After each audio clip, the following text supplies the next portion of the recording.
If you're ready for a breakthrough in your life or business, and yet you feel like something is holding you back, I want to invite you to join me for the Superconscious Manifesting Workshop I'm hosting in Newport Beach, California, March 24th through the 26th, 2023. You know that there is so much more to life that you're longing to experience. Maybe you're looking to find a soulmate or life partner who loves you for just who you are. Maybe you're ready to grow your career by using your unique gifts and talents. Maybe it's time to launch that business that will allow you to live out your passions. Whatever it is, my guess is that you want to elevate your lifestyle to be rich with relationships, health, and financial abundance. More than anything, we all want to cultivate more love, peace, and joy in every aspect of our lives. Well, if you're ready to tap into your superconscious, the consciousness of your spirit, and manifest your dreams, I want to encourage you to sign up for the Superconscious Manifesting Workshop Friday night, all day Saturday, Sunday morning, March 24th to the 26th, right here in Newport Beach, California. For more information, check out behindthelids.com. Go to behindthelids.com.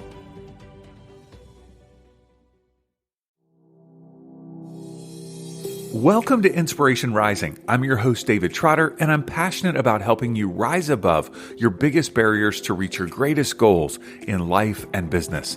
Now, in collaboration with the Behind the Lids podcast, which I also happen to host, I'm excited to share with you an interview with me. Yeah, that's right. The tables were turned as Stacey Pendleton, an intuitive coach and facilitator at Behind the Lids in Costa Mesa, interviewed me about manifesting as well as the topic of my latest book called Superconscious Conversations, Create the Life You Long For, One Conversation at a Time. That book is now available on Amazon. You can just search it out by typing in either my name, David Trotter, and Superconscious Conversations, and it'll pop right up. Well, in today's conversations, I share what inspired my transition from being a pastor to a transformation coach, what motivated me to write my latest book, Superconscious Conversations, and how to tap into our superconscious to heal unhelpful and unhealthy stories and beliefs. All right, let's jump into my conversation with Stacey Pendleton. David Trotter is a speaker and transformation coach, passionate about helping people rise above their greatest challenges in life and business by tapping into the power of their superconscious. He is a former pastor who has produced and directed 4 award-winning feature films on important social issues, including orphans in India, trafficking in the United States, and the intersection of faith and sexual preference, all available on Amazon. He has written a dozen books, including Empowered to Rise, The Secret to Embracing Your True Identity, Uncovering Your Superpowers, and Bringing Your Inspiration to the World. And he is the host of Inspiration Rising, a personal development podcast with over 220 episodes. David is a sought-after speaker for nonprofit and corporate workshops, retreats, and keynotes. And I've had the privilege of sitting in on several of David's manifestation workshops, weekly classes at Behind the Lids, and it has been a joy, and I've come back with amazing takeaways both times. Welcome, David. Thank you, Stacey. It is great to be with you. Great to be here with you as well. So shall we jump right in? Of course. Let's Fantastic. do it. Okay. So I've got some questions for you, some just inspired by our conversations, some by enjoying your teaching, and some by having read your book. So I'm really excited to jump in. First question would be, how has the power of manifestation informed your life? Well, I think the phrase that comes to mind is the thing that we start off with at the Manifesting Circle on Tuesdays at Behind the Lids is what you focus on is what you get. Right. So what I focus on is what I get in life. And I think that before I even knew the term manifesting, I knew that what I focused on is ultimately what I was going to produce. And if I was focusing on the positive, I was going to draw more positive things. I was going to see more positive things. I was going to experience more positive things in my life. And the more that I focused on the negative, fears, failures, frustrations, all those F words, I'm going to experience more of that in my life as well. And so I have that Christian background, of course, where the scriptures have played such an important role in my life for many years. And the whole concept of sowing and reaping is what you sow is what you reap. And that principle, although I don't necessarily use those words as much anymore, has just informed my life so much. And I recognize, if I'm not liking the results, I got to look at what I'm focused on. Absolutely. And I love the way you describe it too, because that's a really grounded, really engaged way of describing it. It's like people, regardless of someone's respective, faiths or belief systems, it's really easy to ground in and connect with the principle that, whatever you're focusing on is what's going to, whatever you're investing in is where the returns are going to come from. So I love that. Yeah, and some of it can be just what the things that we pay attention to, we see more of those things.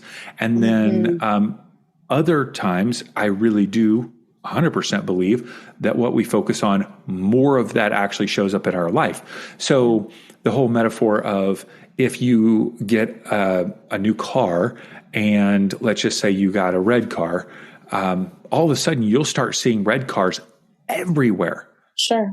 Just because you're looking through the windshield or the lens of a red car. You'll just start, were there all those red cars there all along? Of course they were. They were always, no extra red cars are showing up.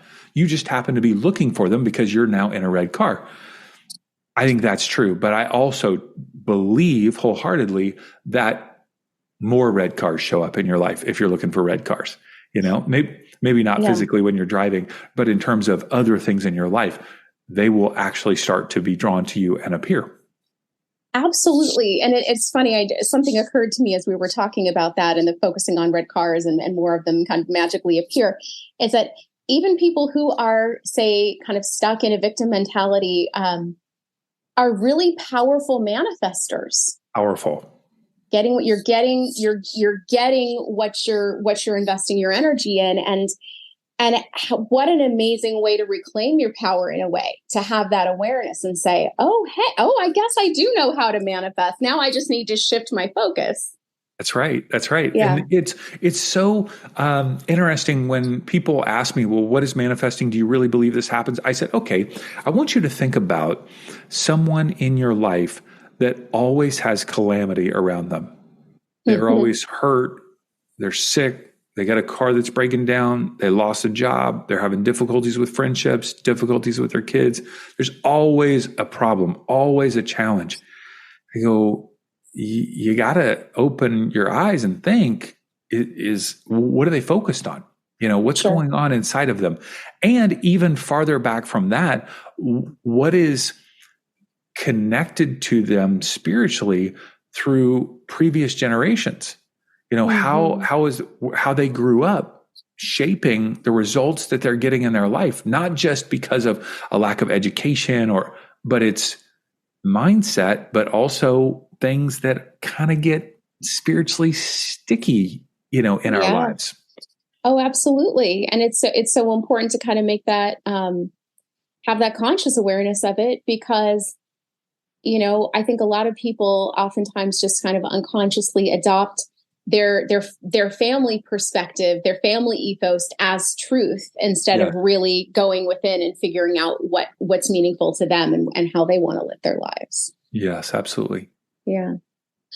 So you referenced your time as a pastor, and obviously there's some overlap between what you're doing now and your life as a pastor, but I would really love to kind of unpack what are some of the differences and some of the similarities you've found between being a coach and being a pastor? Yeah. Well, the focus is life transformation, right? Because that's really what a pastor or a coach or a facilitator, mentor, whatever, we're looking to help people transform their lives, help them experience that transformation that they're looking for. Now, being a pastor, that transformation is a little bit more guided in terms of there's some boundaries on that, right? It's in the context of a certain spirituality or faith.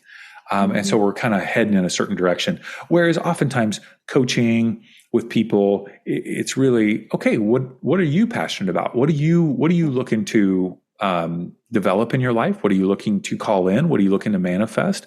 And what do you sense the challenges or roadblocks or hurdles are? So it's a little bit more directed by the client as opposed to, as a pastor, it's more directed by the spirituality or the religion, so to speak. But it's all about life transformation, all about how do you help people rise above their biggest barriers to reach their greatest goals. That's how I like to see it. Rise above your biggest barriers to reach your greatest goals, because so many people, Stacey, are just living week to week, waiting for the weekend, waiting for that weekend, waiting for the weeknight, the nighttime or the weekend in order to finally do whatever they want to do, binge watch, or soothe ourselves with something that feels soothing. And I just am such a big believer that people can find something that they're so passionate about. And oftentimes they know it's inside them. They know it's in there, but they're so scared, or they felt like they failed at some point, or maybe they're too old or too young, or don't have enough money, or don't have enough education, or, whatever it might be. And that's just all BS, right? If there's something inside of you, if there's a passion to do something, and it can be anything. It can be like, well, I kind of want to volunteer at this organization, or maybe I want to start a business, or I want to become a Reiki healer or a sound, healer, or I want to write a book or start a nonprofit. Right. Yeah, you can do it. You can do it. And that's what I love unleashing inside people. I love that too, because it's like what the scenario you were describing earlier about people living for the weekend, or people living for, 5 o'clock or 6 o'clock or whenever they get off work. And then going and binge watching or drinking, whatever. It's like, okay, so you're waiting, you're biding your time to escape one reality, to go home and escape another reality. And it's like, as opposed to really living life and fully being here and engaging with, whatever you're passionate about. And like you said, it might be something like volunteer work, or it might be something that becomes your vocation. But whatever it is, I feel like it's so important to kind of like mine for the gold and find it. So I love that has been a kind of a connecting thread between all the work that you've done. Even some of the classes that people attend or workshops, those actually can be a soothing mechanism as well. That can either propel you forward in healing and growth, or they can be just a feel good experience to kind of soothe yourself and not take that courageous step forward. And the thing that I'm always trying to motivate clients or people in the manifesting circle or people that I come across is, what's your action step? What's the action step that you want to take in order to pursue whatever it is in life? Because we can think about it as much as we want. We can dream about it. We can feel into it, right? All tools of manifesting. But until you take some sort of action, right, you're kind of in more of a holding pattern. So was there kind of a catalytic moment or a turning point where you decided to change course between the pastoral work and becoming a coach? Oh, yes. It was very catalytic. 15 years ago, I just had a burnout breakdown experience. I was a workaholic for 10 years as a pastor, and I was really good at growing churches and being a part of a team that grew churches. And I started a church in 2003 in Long Beach, and in 5 years, we had 750 people, 3 locations, a dozen staff, and I'm speaking at 3 different services and then recording videos for other campuses, and had a big vision. And unfortunately for me, I was trying to fill a hole of not enoughness inside of me.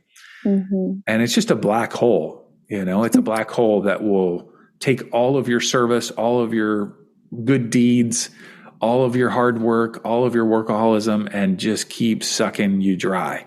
Yeah. And I came to a place where I had a burnout, this full burnout experience. I actually checked myself into a hospital for 3 days down at Laguna Beach Medical Center. And I resisted that. I felt like that was for weak people. I felt like, no, I can handle this. I can handle it.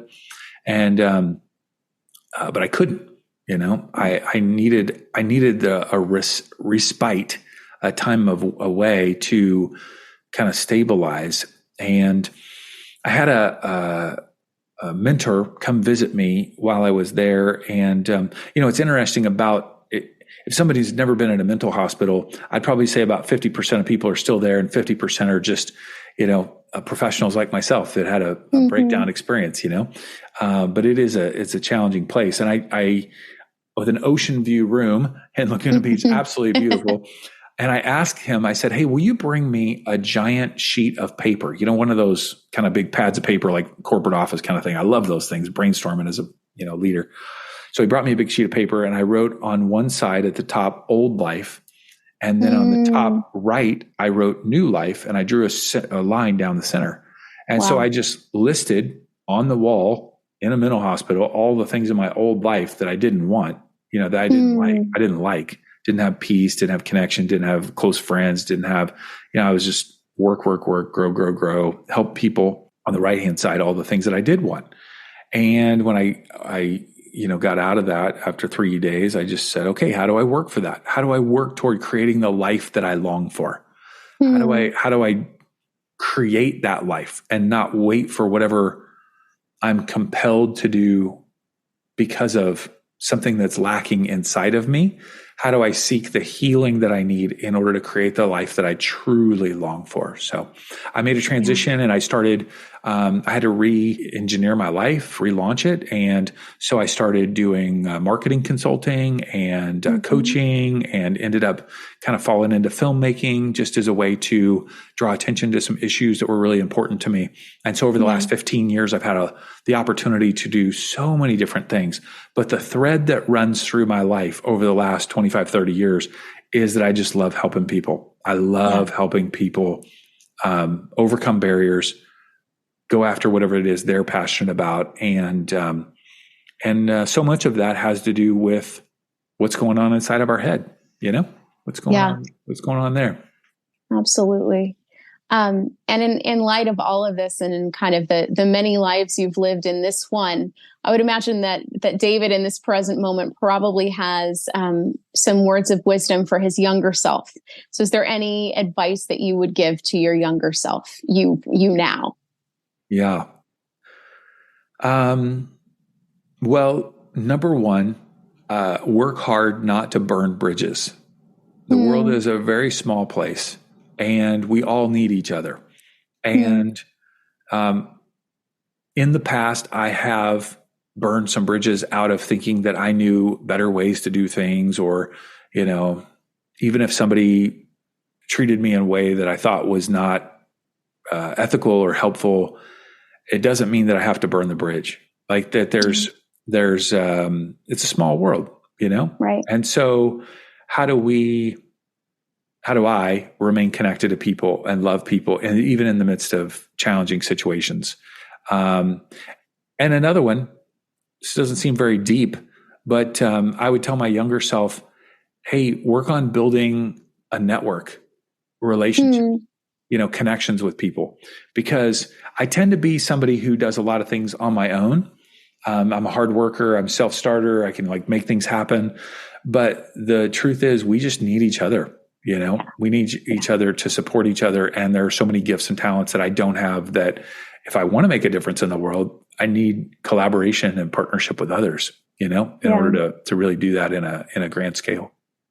Well, and that's interesting too, because I think a lot of people, it seems, at least in modern Western society, focus a lot on hyper independence, and so that thing of I can do everything myself, and but when we focus on interdependence and community, then like you said, we have so many more resources that we can draw upon, and we have so much more love and connection in our lives too. So it is a blessing and a curse that I know how to do a lot of different things. I wouldn't say I'm a total expert in lots of things, but I do know how to do a lot of different things, and that's a blessing, but it also means that I miss out on some of the collaboration and relying on others. So I think for me, the bigger my vision gets for making a positive difference in the world, the more that requires me to develop connected, healthy relationships with people that may want to be a part of doing a similar thing. You know, the smaller Absolutely. our vision, the more we can do things on our own. But we limit our capacity, we limit our ability to transform and do amazing things by just doing things ourselves.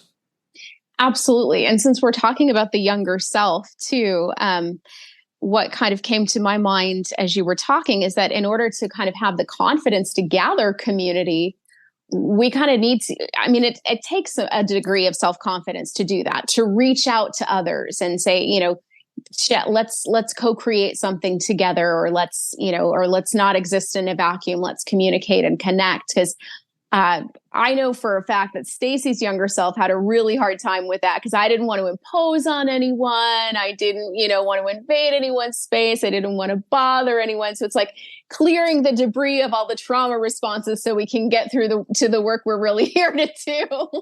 Yeah. I wanted to ask you about your book, which I read last week and just thoroughly enjoyed and got a lot out of.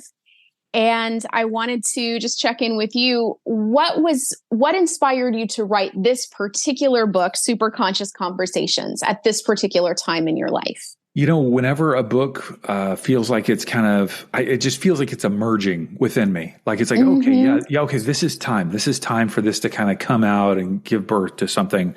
And I have clients that oftentimes will contact me in between sessions because they're having some sort of conversation that feels difficult or sticky or challenging. And they'll say, what would you suggest that I say? How do I respond to this? And I think that I have become a semi-expert on conversations because I've had so many bad conversations myself. Sure. It's like, why did I say that? Why? What part of me thought that would have been helpful to say to this other person, Right. And oftentimes the reason why a conversation goes sideways is because we're unaware of what's going on in our unconscious. We're unaware of the stories that we're telling ourselves, about the other person. We're unaware of the beliefs that we hold about ourselves, about the other person, about the world at large, about the divine. And we end up saying things because, we feel like we're right, or we feel like it just feels cathartic to say it. Like, I'm just going to let this, go. Right. And that could even if we're being passive aggressive, it can feel cathartic. And I just know the power that conversations have in helping us create the life that we long for. We can't create the life that we truly long for without having conversations. We're having conversations all the time with ourselves. Sure. All the time with other people. If we actually want to create a life, you can be a hermit and try to avoid conversations. But if you want to create an amazing life, you're going to have conversations with other people. Yeah. So those conversations are the way that we get what we want, not out of a sense of like we deserve something or we're trying to get something from someone. But conversations are the so much of how we create things, so much of how things like manifest in our life. And so if we can be more intentional about those conversations, I think people will be really excited. They'll be really excited about what it produces in their life. In order to have those types of conversations, what is needed is healing, because otherwise we'll keep having the same conversations over and over again with the same people and not realizing it. And so healing is at the heart of the book for sure. Absolutely. And how do we access the superconscious? The superconscious, first of all, it's just becoming aware of it, becoming aware that we have a superconscious. I call our superconscious the consciousness of our spirit. It's the part of us that's aware of something that has always been in existence. So if you believe that you are a spirit that has always existed, that is just innately inside of you. And we come here to this earth to have this earthly experience. And we then have a conscience, right? With the things that we are aware of day to day, the things that we see, that we taste, that we touch, that we smell, that we feel, all those things. That's our conscious. But our superconscious is that part of us that can tap into something that we've always known, but perhaps forgotten. And so the way that we tap into it is, number one, raise our awareness of it. Number two, simply talk to it. I have found that by talking to our superconscious and literally just say, superconscious, will you help me have eyes to see this perspective in a fresh way? Will you tap into the consciousness of the divine in a way that you have for my entire existence? Before I came to this earth, we were at one with the divine, with spirit, and that our conscious was connected to the consciousness of the divine. And we lost that. We forgot about it, right? Coming here. And so it's just going, hey, will you raise your awareness that you have this powerful awareness, the awareness of your spirit, tap into it and then talk to it. I have found that it's bringing incredible healing and breakthrough for people just to be aware of it and talk to it. Absolutely. The way it just kind of came through was that kind of the talking to the superconscious in that way. It's like accessing perspective within the self.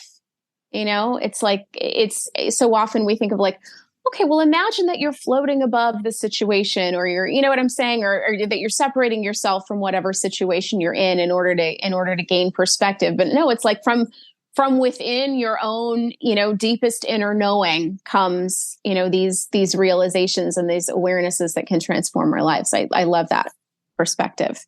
Always been a part of us. Always been a part of us. It is the essence. It's the awareness of that part of us. So we oftentimes will think about our spirit as just like, okay, that's part of me. Maybe that's the essence. I've got this spirit and I'm having this earthly experience in this earth suit. And I'm saying, okay, but what if you tapped into the awareness of your spirit? The awareness that your spirit has always had, the consciousness of your spirit, the superconscious. And Dr. Gary Flint, he wrote a book that has really impacted my life, where he delves into this and sees that we can actually experience healing on the unconscious level by asking our superconscious to do that healing work. So beautiful. You mentioned healing being at the heart of this book, Superconscious Conversations. And one of my favorite takeaways from the book, you said, you'll keep having the same conversation over and over again until you heal something within yourself. Could you talk to us a little bit more about that? Yeah. So if you're feeling like you're not enough, if you're feeling like you're not loved, if you're not significant, if you're not lovable, if you don't belong, those beliefs are within your unconscious. Those beliefs are tied to stories that have you've told yourself because of painful experiences you've had in the past. So that belief is going to flow into the conversations on a daily basis with the people around you. So if you're having a challenge with your partner or spouse, and one of the examples that I give in the book is, for me, the issue of time is very important. And I was sharing an example of going out to dinner to pick up someone, and I was on time, like I generally am, and they weren't on time. They weren't ready. They had to still, do a few things. And my mind jumps to a story of, they don't value me. They don't care about me. They don't want to be with me. Okay, wow, where did that story come from? It's amazing how quickly we go there. So fast. Okay. So that's a story that I'm telling myself about that person, about myself. And then that's rooted in a belief that I am not lovable, or I'm not important to them. And so then if I bring that up, now it's not a conversation about time. It's a conversation about the fact that I don't feel lovable or I don't feel important. And it's like, whoa, that escalated quickly, right? This is not about time. So many of us are having those conversations either in our heads or with other people, and we'll keep having those conversations where we're getting triggered and we're having conversations with other people, trying to get them to stop doing whatever it is that they're doing that's triggering us. And if we're not aware that we're being triggered and that really this is our own story, they just happen to be bumping that wound inside of us, then we'll keep having the same conversations over and over again with the new friend, new coworkers, new boss, new partner, the same conversation. And so how do we heal that? Well, and that's a much more vulnerable conversation to have too. The conversation of, I don't feel lovable, or I'm having a moment with this where I'm really feeling my younger self and some bad experiences I've had stepping in. It's got nothing to do with you. That's a much more vulnerable conversation to have. Not everybody's ready to have that conversation. So they go around the hamster wheel of trying to prove that they're right or digging their heels more into their own perspective more, which, only creates separation, not the connection that they're longing for. So it's, fascinating stuff. Now, to that point, how has having super conscious conversations transformed your life? What are some of the changes that you've seen? For me, it comes down to that feeling of being emotionally triggered, that feeling of irritation, anger, frustration, insecurity, jealousy, all of those feelings. I have to pause in those moments and go, is this what the other person has done to me? Or is this really about a story or something going on inside myself? Yeah. And then when I'm able to pause and get centered, I start to go, oh, this is the part inside of me that I need to own that's not healthy. That's in pain in some way. And now they may have done something that wasn't helpful, right?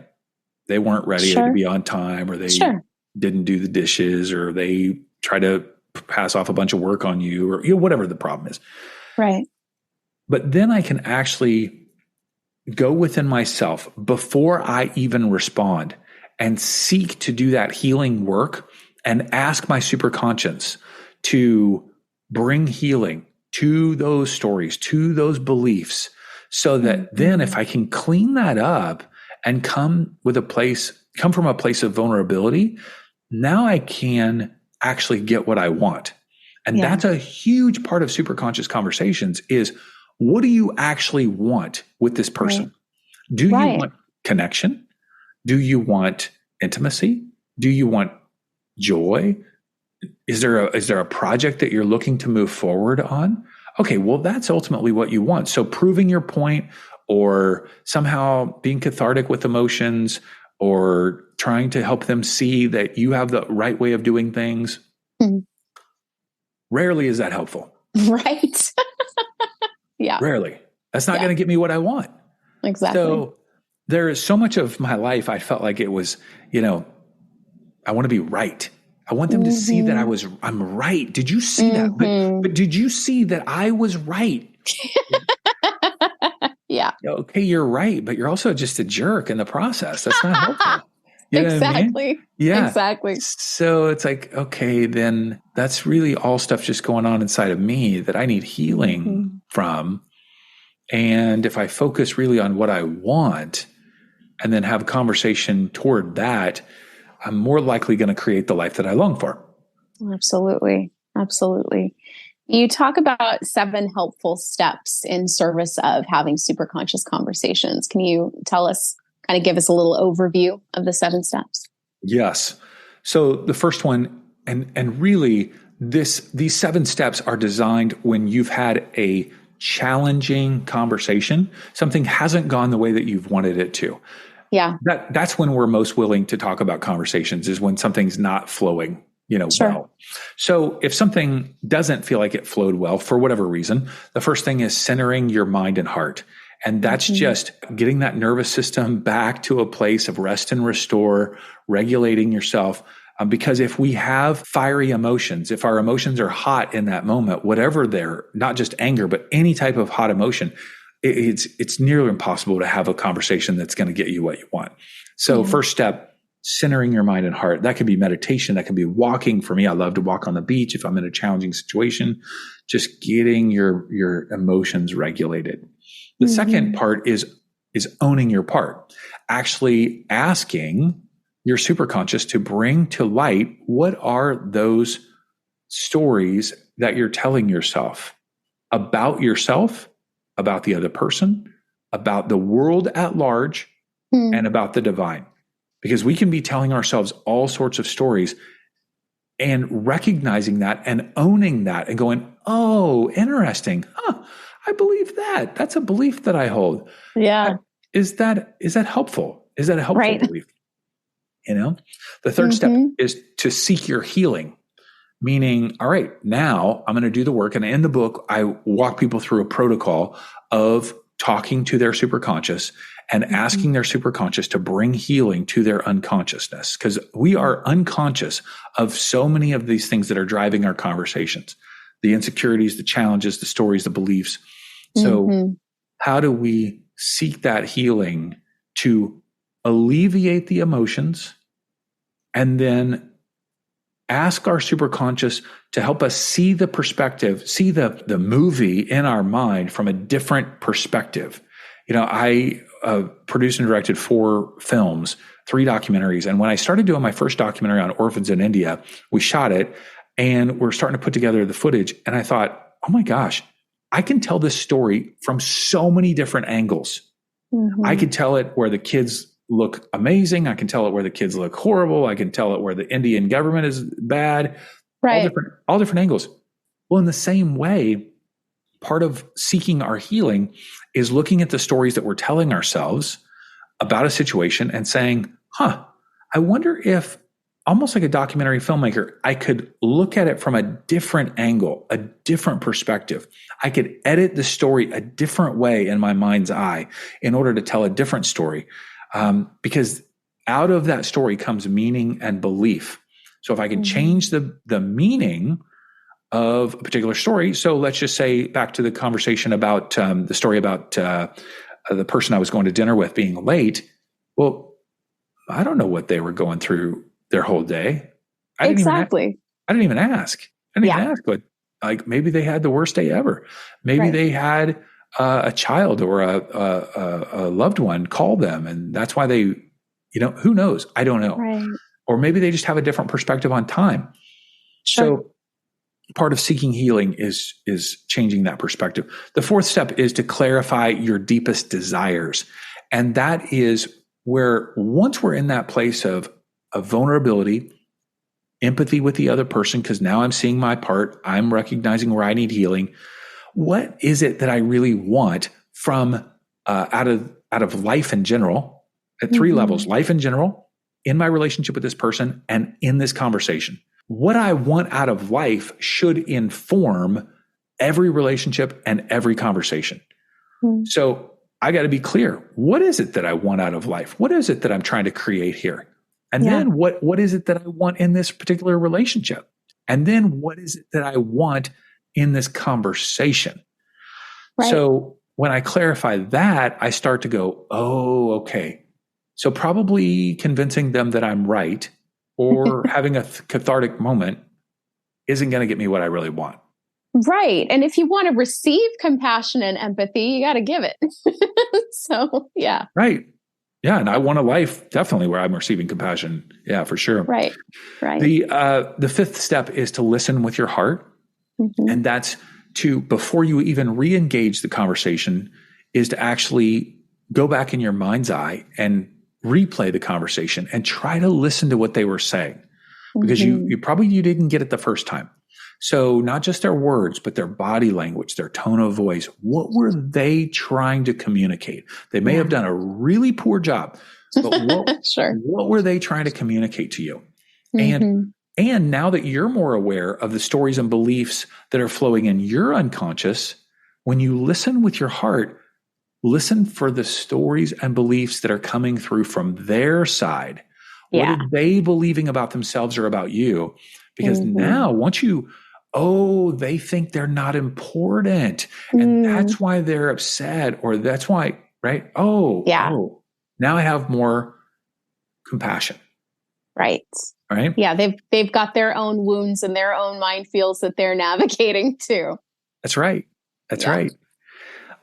Step 6, let your superconscious speak. So this is, all right, now that you are actually going to re-engage with them, what would it look like to not have the conversation flow from the stories and beliefs of your unconscious, but for it actually to flow from your superconscious? Your highest self would actually be speaking to them in a way that was life-giving and helping not only you get what you want, but maybe what they want, so that it's a win-win situation as well. And the last step, 7, is to step into your power. And stepping into your power means recognizing that you have the power to create the life that you long for. Like, you can do this. Like, you can step into this. You're not a victim. You don't have to play a martyr. You are not being controlled by another person and whatever they're trying to control you about. No. Step into your power. You have power, and take hold of that and create the life you want. Fantastic. Well, David, how can people get a hold of you or connect with you so they can work with you or purchase your book? My website is called Inspo Rising, INSPO RISING. Podcast is called Inspiration Rising, so insporising.com. And on Instagram, Inspo Rising, or my name, J. David Trotter. Love to connect in any of those places. Fantastic. Well, thank you so much, David. Thanks for letting me flip the script on you today and have you be the interviewee for once. It's been a lot of fun. Thanks so much, Stacey. I appreciate it. Well, I hope you enjoyed my conversation today. And if you were inspired, challenged, or encouraged in any way, I want to invite you to share this episode with a friend. Tell them to listen to Inspiration Rising on their favorite podcast app. Pull out your phone, take a screenshot, text it to them. Tell them to check out this episode. And of course, they can always listen on our website at insporising.com/podcast.